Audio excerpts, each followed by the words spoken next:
hau egiten da beti ostiral emakumeen omenez.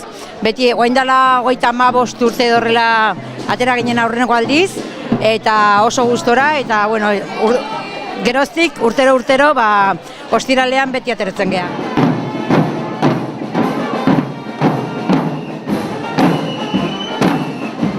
Bai, bueno, ja guztik emakumezko gehala, eta uste dela tamorra bat, azkenen indartu imar deula, ezta?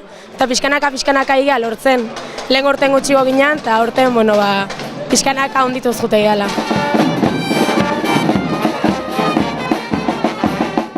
Emakumezko tamorra izatea, baina azken aldin aldatzen nahi dira, eta adibidez aurten gizonezko bat etorria, jazematu damazki. 5 urte olako zurrai damazkia, eta baina olare jendeak emakumezko tamorra bezala ezautzeu. Eta pixkanaka, mistoa ateratzen dugun gizon gehiago animatzen dien, eta pixkanaka gora aldeagoa zen.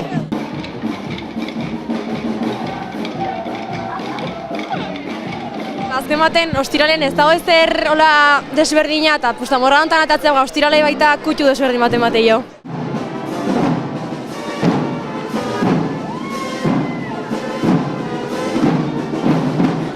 Gaur rekorridea mardeu, eta gero soziedadea goaztena batea faltzea, eta gero dena batea, hainengo geha, eta gero juergatea batea, eta hoxe. Hoi da gure plana.